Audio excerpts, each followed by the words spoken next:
There's a new day dawning, the time is at hand, where the glory of the Lord will be revealed to every man. Open the door, open the door, open the door, and let the King of Glory in. Open the door, open the door, open the door, and let the King of Glory in. Oh, let the King of Glory in. Open up the door. Starts right now. So fling wide you heavenly gates. Prepare the way of the risen Lord. The Apostle John was on the island of Patmos. He was in prison for the testimony of Jesus Christ. And he heard a sound behind him, and he said, Behold, I looked, and there was a door standing open in heaven. And I heard a voice which was like a trumpet speaking with me, saying, Come up here, and I will show you the things which must take place. That's what we need, my friends. We need a heavenly perspective of the things that are going on in the world around us, the things that the Word of God foretold us would come to pass, those things which must take place, those things which are taking place even now. That is what this broadcast is all about, discussing the issues of the day, discerning the times in which we live from a biblical perspective and world view. Good afternoon, everybody. Andy White here, and what you are about to hear is the fusion of heart, mind, and soul. Thanks for joining in with me today on a brand new live edition of Open Up the Doors. And I am streaming live as well over my Facebook Open Up the Doors page over at facebook.com/faithfm 91.7. If you'd like to join in over there on Facebook Live, please join in the conversation. Those of you who are on Facebook, please share this into your streams. Let me know where you're watching from and jump into the conversation as the broadcast progresses. If you'd like to email me, you can email me at ajwhite777@icloud.com. That's ajwhite777@icloud.com if you would like to correspond with me. If you are outside of the Faith FM broadcast area, which is on the east end of Long Island, you could download the free Faith FM app over at the website for Faith FM, which is hamptonschristian.com, which is the home church here of Faith FM on the east end of Long Island, Hamptons Christian Fellowship. And if you go to hamptonschristian.com and scroll down the menu, you'll see Faith FM. We're streaming from there, so if you're outside of the broadcast area, you can listen to it on your laptop, of course, or your desktop, whatever. But there you can also find the links for the Faith FM app, and you can listen to Christian broadcasting, Christian programming from the east end of Long Island, 24/7/8, all across the fruited plain and all around the spherical globe. Anyway, I think I got all my preliminaries out of the way for now, except before I get into the broadcast, there is a couple of other things I want to touch on before I get rolling here. I was informed earlier today by Debbie Whitmer, who is our Open Up the Doors video producer, videographer, and administrator, Open Up the Doors page administrator. She informed me, by way of reminder, I'll be honest with you, I didn't know the date, but she told me today was her 4th year anniversary for working here with us at Open Up the Doors. And should I say working? Well, she does a lot of work. Trust me, she does a lot of work. But it's all volunteer work, my friends. She donates her time 100% and over and above. But today's our 4th year anniversary, and I just want to say happy anniversary, Debbie. Thanks for jumping on board 4 years ago. And she's been and you are such a blessing, an integral part of Open Up the Door. So I did want to say happy anniversary to Debbie Whitmer, our video producer. So when you see all those great videos, like what we do here from Open Up the Doors, we're Facebook streaming live. She takes that raw video and she edits it. She edits out. She reduces it time-wise for YouTube, and it's always looking great. So again, I just want to give her kudos and a heartfelt thanks for being such a integral and valuable team member for Open Up the Doors. All righty. Pray for me today. I'm feeling like I've got so much floating around. I got so much floating around in my spirit and in my heart and in my mind that I could feel myself going off, being pulled in different directions, even now as I speak. So pray for this broadcast because it's a very serious broadcast, what I got on tap for today. And for those of you who are on Facebook Live, please share this. But back in April of 2008, when Barack Obama was running for president, many of you might remember this. He infamously said how all those people who live in middle America and the Bible Belt and what people call flyover country, you might remember the statement how he said how, we got these people who bitterly cling to their guns, Bible, and religion. Those bitter clingers. He claimed at the time that it was a symbol that their clinging to their guns and to their religion was a symbol of their frustration with the economic conditions. But really, folks, it really was meant as a disparaging statement, meant to exhibit the so-called ignorance of what these political elites regard as a simple-minded. Because remember, they think you and they think Bible-believing Christians, they think middle America, these people really are elitists, and they really think that we're simple-minded, that you're simple-minded, that, these leftists, they really do. They believe that they're the smartest people in the room, and they know what's best for everyone else. But I'm sure you remember that statement that Barack Obama, and he had to kind of try and backpedal it at the time, but it went down in infamy, that line, these people that cling to their guns, Bible, and religion. But these people, they just think they know so much more. They're so much smarter than everybody else. In fact, just last week, another presidential candidate running for president on the Democratic primaries, last week, Kamala Harris, during a question and answer time with the press, said that she would take executive action to ban and confiscate guns if she was elected president. And when a reporter mentioned to her that the polls show that 67%, that's a full two-thirds, it's over two-thirds of Americans would be against a gun confiscation ban, banning guns, confiscating them. 67% of Americans are opposed to that. I know there's a lot of polls out there that might show something different, but I'm just telling you what the reporter said. He said 67% of Americans would be against a gun ban. This was what she said. Well, certain things must be done for the benefit of the whole, and I will take executive orders. I will make executive orders. In other words, it doesn't matter what a sizable majority says. Again, it's the elitism of these leftists. We know better, and we know what's good for you. So I'm just going to do it because we got to worry about the benefit of the whole. We don't have to worry about what the majority says. We're just going to do it.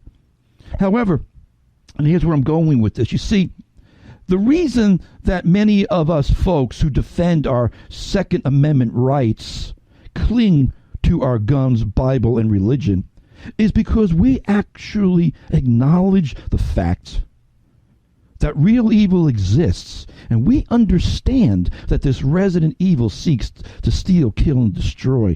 We're not the simple-minded ones. It's those who deny reality really that are. But I don't want to digress down that way too much. But we understand that this evil exists, and this evil exists. It's in individuals, and of course it's in governments. Governments that seek to take away the rights of people, the natural rights of people, both religious liberty rights and the right to self-defense. I mean, why did Barack Obama put those things together? They cling to their guns, Bible, and religion. Because trust me, folks, those rights, our rights to religion, our rights to freedom of religion, our rights to defend ourselves, our Second Amendment rights, as well as our First Amendment rights, these are inextricably connected. And that, my friends, is the current crisis that we are facing and that we are heading into day by day. This crisis will be the struggle, at least until Jesus returns, against the leftists, against the socialists, against the communists, the godless, the antichrist, authoritarian statists who are amongst us.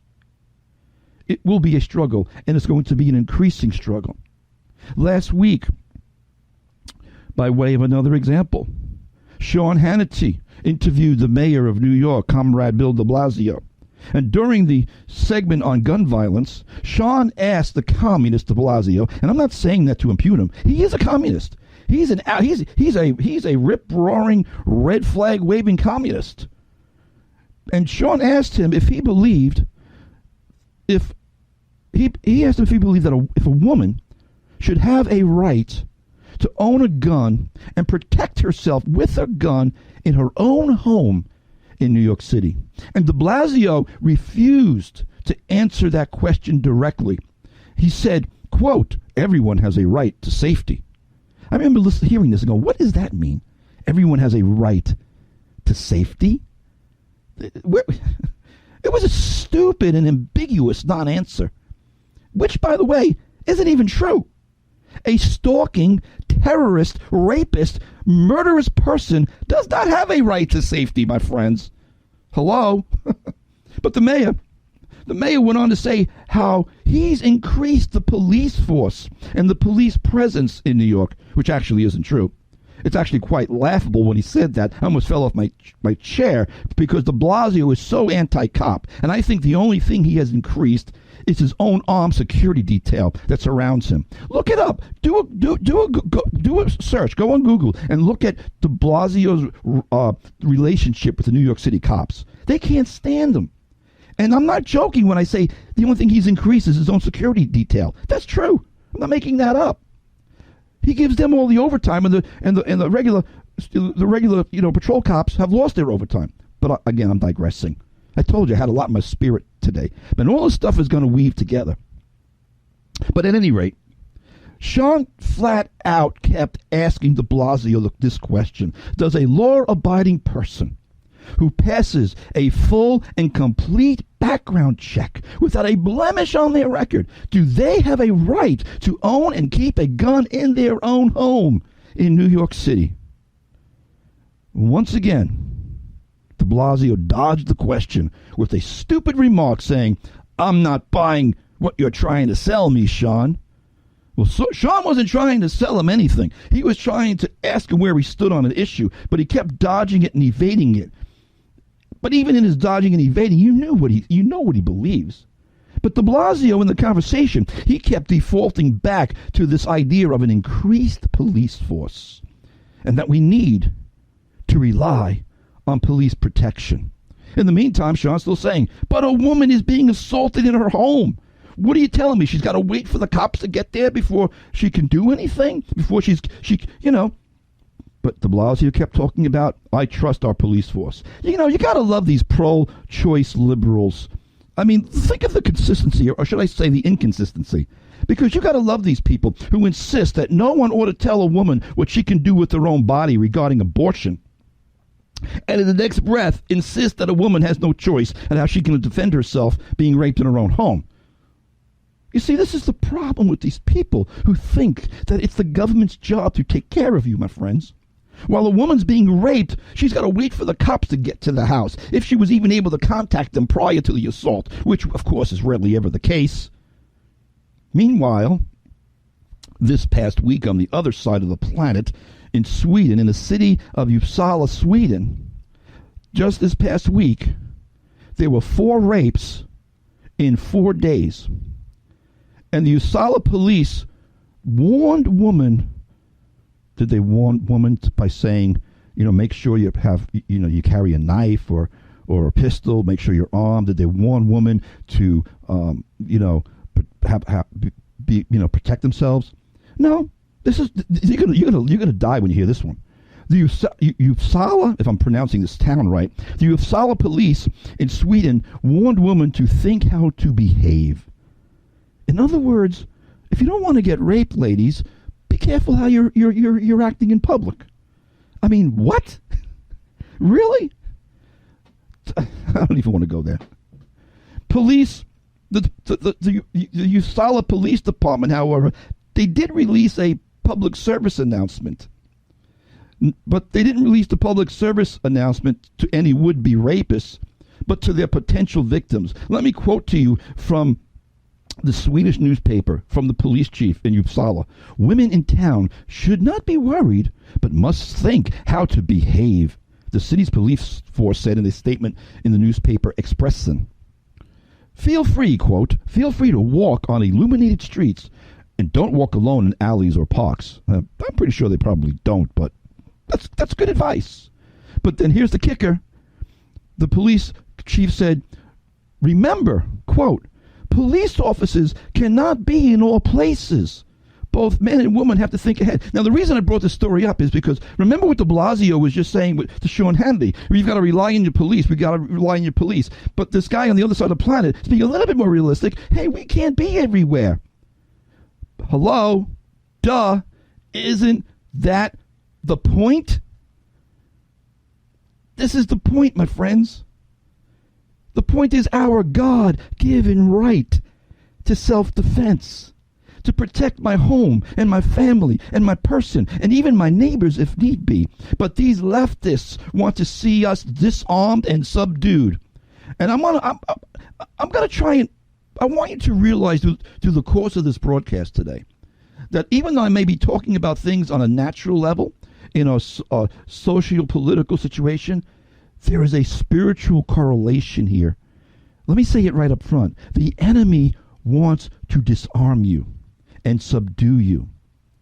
So I want you to think in terms, as I proceed with this broadcast, that I'm really speaking on two levels simultaneously.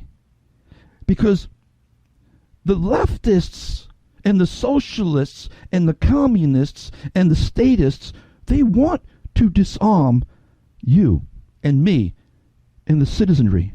And one of the ways they are succeeding is this, and this is what they're doing.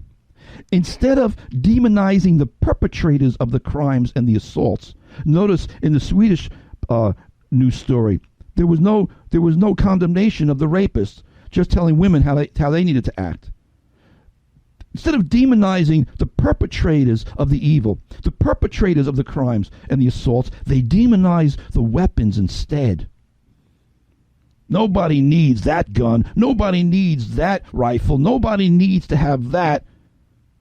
In London right now, the mayor of London, Sadiq Khan, you see, they banned guns a long time ago, folks. We've been telling you folks this for years and years and years.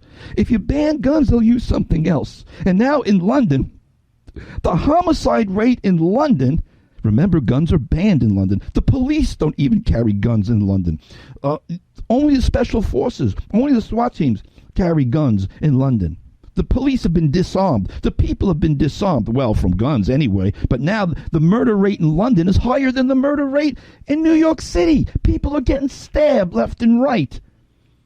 But you see, if you demonize the weapon instead of the evil, this is where you keep going down this rabbit hole of absurdities. The demonization of firearms takes place in societies that let go of personal responsibility, and in its most obtuse form is what we see happening there in Europe, where even law enforcement is helpless, right down to, remember the Charlie Hebdo attacks, when the jihadists attacked the Charlie Hebdo publishing company. The police couldn't do anything because the police were disarmed. And there's even one horrible video of a jihadist walking up to a police officer who is on the ground begging for his life, and the jihadist shoots him. Horrible. But the police couldn't even. But where did they get the guns? They had fully automatic guns. Are there gun shops in Paris that sell fully automatic guns? No. But we keep being told that if you ban this gun, if you ban that rifle, if you do this, you do that, well, then they'll be off the streets. No, they won't. And you'll even take them from the police officers. It's insane, folks. These are the same people that are telling us we have to rely on the police. And over in Europe, they're disarming the police. I want to tell you what the gun grabbers, and that's what they are, they're gun grabbers, what their dog whistle is. It's when you hear them say, we need sensible gun control. Beware of those three words, because that's their dog whistle for the call to infringe upon your ability to effectively defend yourself. Sensible gun control. We already have 30,000 gun laws on the books. When they say sensible gun control, what they really mean is only the government should be allowed to have firearms. Only the police, well, unless you're in London or Paris, only the military should have them. Well, except for the terrorists and the criminals will have them too. Only the law-abiding sheeple will get caught in the crossfire. It's insane. They are Do you remember just maybe it was 2 years ago? You had the attacks at Charlie Hebdo. You had the attacks at the Bataclan, where 96 or high 90s, I think it was 96 people were killed by these terrorists. And they were throwing chairs at them. The people were throwing chairs at them. There wasn't one person, not even a police officer, who was able to fire back at these guys. The only people that had guns were the terrorists. And the unarmed civilians had to defend themselves with chairs during the terrorist attack. Same thing happened. Same exact thing happened on the London Bridge. I think that was last year. There was a terrorist attack on the London Bridge. A guy in a van ran people over, jumped out of the van and started stabbing people, killed 4 people. And the cops, and this is true, go back and look it up. I remember reporting on this broadcast. The cops ran away. While these terrorists were stabbing people, the cops ran away. And the people were defending themselves, throwing garbage cans and throwing chairs at these people on the London Bridge that were attacking them because the police had run away. Now I'm saying all this. I'm going somewhere with this in this broadcast, folks. I'm laying out the framework of where I want to go. Because 4 and 5 years ago, when I was having these discussions and debates with my liberal friends about gun control and gun confiscation, they would all rise up and say to me, "Oh, Brother Randy, no one's looking to take away your guns. No one's looking to repeal the Second Amendment," even though I showed them news report after news report, politician after politician that was saying these very things. But they were like, no one's looking to repeal the Second Amendment. No one's going to confiscate your guns. And of course, I was insisting that was flat out wrong, and that's exactly where we were heading. And that was 4 and 5 years ago. Now, 4 and 5 years later, they openly admit that it's all about gun confiscation. It's all about, if not outright repealing the Second Amendment, because they know that would be too difficult, so they'll just make it virtually repealed. They'll make it virtually repealed through overregulation and through banning guns and through legislative infringements. I want to tell you something, folks. I've been following this very, very closely. America is on a scary path. And we're on a scary path on a whole lot of different levels. But I don't want you to think that these things are disconnected, because they are very, very, very much connected. But stick around. I'll have a bunch more when I come back. Here's a tune by Kent Henry.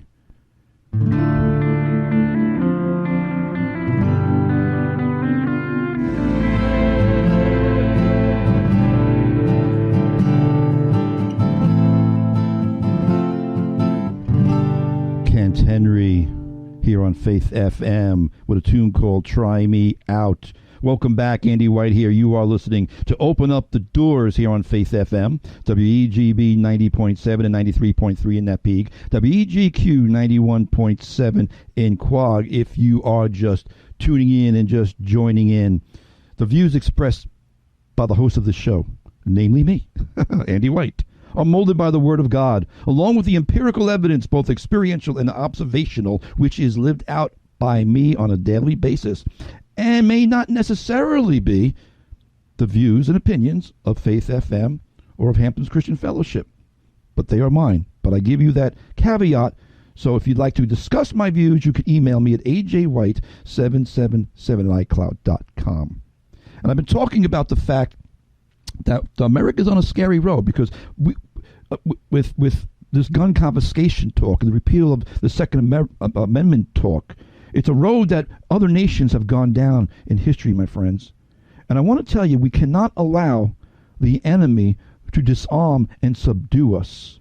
We see in the Bible, on numerous occasions, it was always the enemies of God's people that would disarm them. We read, for instance, in 1 Samuel 13, "Now there was no blacksmith to be found throughout all the land of Israel. For the Philistines said, 'Lest the Hebrews make swords or spears.' But all the Israelites would go down to the Philistines to sharpen each man's plowshare, his mattock, his axe, and his sickle." This was the pitchfork brigade, because everything else was taken away from them. And the charge for sharpening was 2/3 of a shekel. In other words, it was expensive even to get what you had to get sharpened. It was expensive to sharpen the plowshares for their farming and the mattocks and the pitchforks and the axes, to set the points of the goads. And here's the key, folks. 1 Samuel 13, verse 22. So it came about on the day of battle that there was neither sword nor spear found in the hand of any of the people, because they had been disarmed. And that is what the enemy wants to do to you, both in the spiritual realm, which I'm going to get to in this broadcast, but in the natural realm. Because you might ask, why am I talking about earthly weapons like firearms and guns? Doesn't the scripture say that the weapons of our warfare are not carnal, but mighty in God for the pulling down of strongholds? Of course. But what you need to understand, my friends, is that, I've said it several times already, the devil wants to disarm you. And what is going on in the natural realm is simply a reflection and a shadow of what is going on in the spiritual realm. In the natural realm today, they'll take your guns away from you. Tomorrow, they'll come for your Bibles. And that's the way it goes down every single solitary time in every single solitary totalitarian system. That's their MO throughout history. I just read to you from 1 Samuel, biblical history. But back in the 1920s, in the chaos of Germany's Weimar Republic, they enacted a gun registration law. And law-abiding persons, of course, law-abiding persons complied with the law. But the communists and the Nazis committing acts of political violence, they did not comply with the law. In 1931, the Nazis drafted up plans in which Jews would be denied food, and persons for refusing to surrender their guns within 24 hours would be executed. And these plans were written by Werner Best, who was a future Gestapo official. The government authorized the registration of all firearms and the confiscation thereof, because registration always leads to confiscation. That's why even here in our time, in our day in America, we oppose gun registration, because we see the history of it. In Germany, their gun registration led to gun confiscation. And here was a statement for public safety. It's always about public safety, isn't it? In 1931, the Germans authorized the registration of all firearms. In 1933, Adolf Hitler seized power, and he used the records, those registration records, to identify, disarm, and attack both political opponents and, of course, the Jews. Constitutional rights in Germany were suspended, and mass searches for the seizures of guns and dissident publications ensued. You see, once they've taken your guns, then they'll slap you down on your religion, and then they'll slap you down on your free speech. I said in the first block that that religious freedom and the Second Amendment are inextricably connected, but all our rights are. And the police in Germany in 1933 revoked the gun licenses of those who were not politically reliable. That's a quote. If they were politically reliable, they could keep their guns. In other words, Hitler disarmed his political opponents and the Jews, but anyone in the Nazi Party was allowed to have their guns. In 1938, Hitler signed a new gun control act, and it was basically this: now that many enemies of the state had been removed from society, now some restrictions could be slightly liberalized, especially for Nazi Party members. I love this part because you always hear, I read in Slate magazine, I read in Mother Jones magazine, how these leftists like to say, well, 1938, Adolf Hitler, he liberalized gun restrictions. He lightened up on gun restrictions. Yeah, for the Nazi Party, you knuckleheads. I mean, come on, people. But Jews were prohibited from working, even in the firearms industry, and .22 caliber hollow point ammunition was banned. ancient history, you say. Well, okay, let's look at something a little bit more recent. In 2012, Venezuelan President Hugo Chavez disarmed the Venezuelans. And it was very, very much the same way the Nazis had done it. Under the direction of then-President Hugo Chavez, the Venezuelan National Assembly in 2012 enacted the Control of Arms, Munitions, and Disarmament Law. Don't you just love that word, disarmament? I don't. But they enacted this law with the explicit aim to, quote, disarm all citizens. And that law took effect in Venezuela in 2013. And it only had minimal pushback from some pro-democracy opposition figures because the majority of the people at that time backed the gun confiscation law. They backed it because crime was off the charts, because the cartels were running rampant, and because murder was running rampant. You see, I said it a moment ago, when you don't demonize the people, but you demonize the weapons, they come for the guns. And the people backed it. Here's the scary part. The people backed it because of the level of crime in 2012. Hugo Chavez's government, as I said the ultimate aim was to disarm all civilians. But, there's always a but, he allowed any in his party that were loyal to his regime to have guns. Same exact thing Hitler did. Now we're not talking about the 1930s, my friend. We're talking about,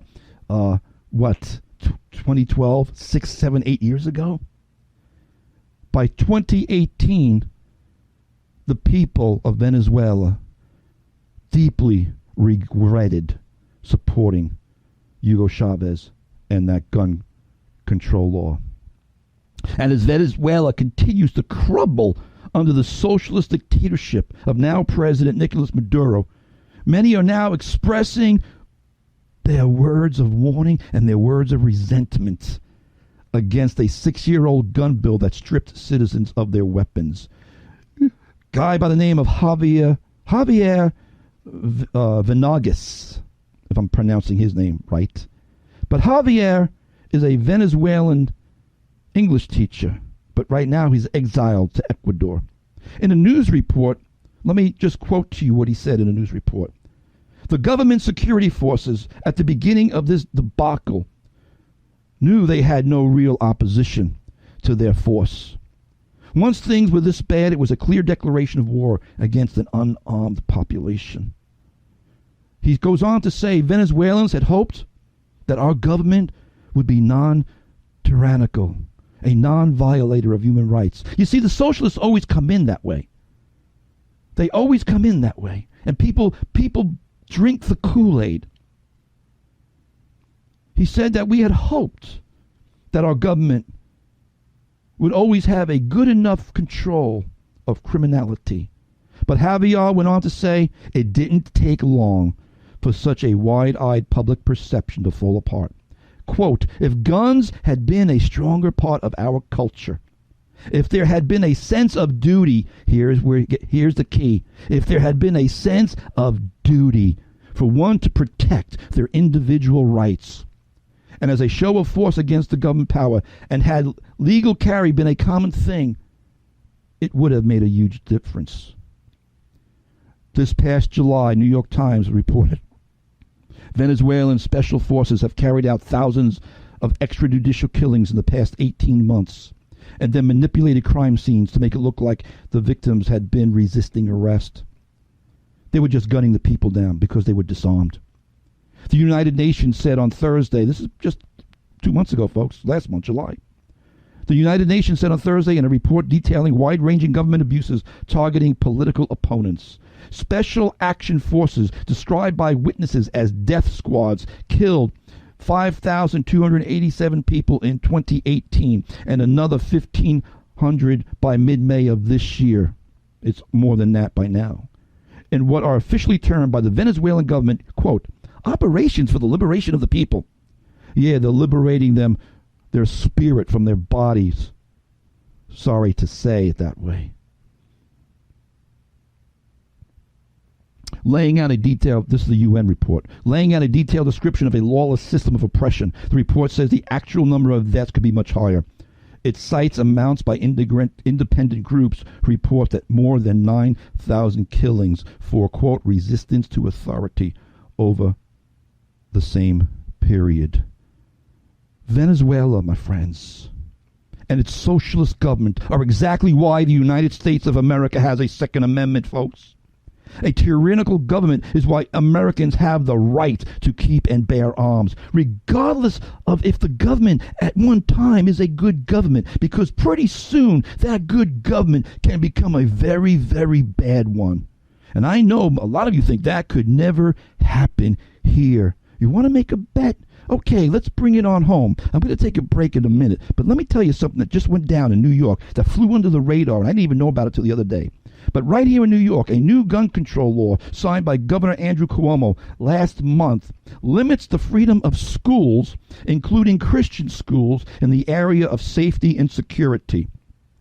Prior to the passage of this new law, carrying a firearm on school grounds was largely illegal for most New Yorkers. However, there were exceptions. One such exception allowed schools to give written authorization for certain individuals or groups to carry firearms on their respective properties. However, on July 31st, Governor Cuomo signed a new law. And under this new law, no school may authorize an administrator, a teacher, or another person employed at that school to carry a firearm on school grounds that are used for educational purposes. Well, what would a school ground be used for? But anyway, unless that person is primarily employed as a school resource officer, a police officer, or a peace officer, or a security guard who has been given a special armed guard registration card. The law went into effect immediately. So here's the problem, folks. Basically, your state public schools that have, budgets of millions of dollars, and because we're paying high taxes, they will be able to hire and keep on staff armed guards or armed police officers. Here's the problem. Private schools and Christian schools will not.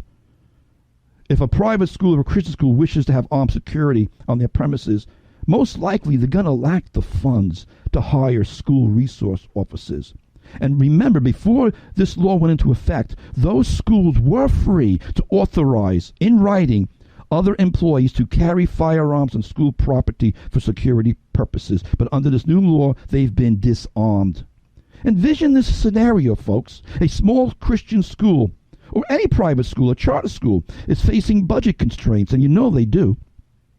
The school's administration believes that armed security is needed, but they cannot afford to hire a school resource officer.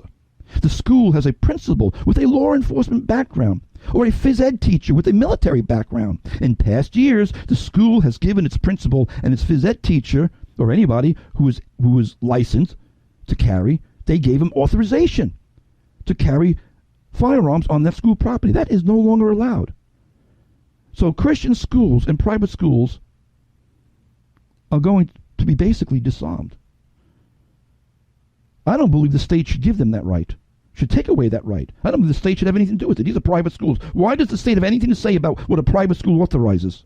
Schools should be free to authorize trained personnel, including teachers and administrators, to carry firearms on site for safety and security purposes. But here in de Blasio's New York, in Cuomo's New York, no, we've got to depend on the police, because they believe the state is the ultimate authority, the ultimate protector, the ultimate benefactor of the people. The state is supreme.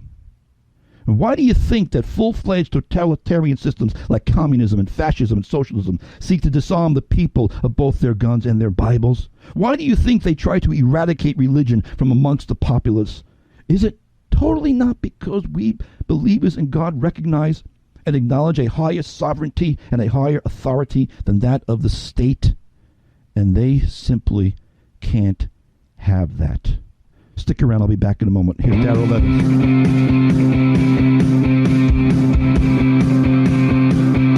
A mighty fortress is our God.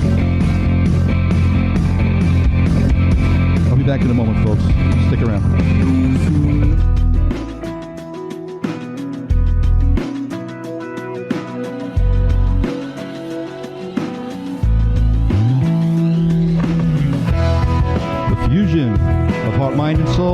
is Open Up the Doors with Andy White here on Faith FM, WEGB 90.7 and 93.3 in that peak, WEGQ 91.7 in Quag. And thanks for tuning in to this week's edition of Open Up the Doors, all across the fruited plain. I have listeners listening from Kansas and from Missouri and from Florida today and Ohio. And thanks for joining in, everybody. I am streaming live over on my Open Up the Doors Facebook page. If you're just tuning in, you could join on. Go on over, to facebook.com/faithfm 91.7 and join in the conversation there on the Open Up the Doors Facebook page. And please like the page if you've never liked the page.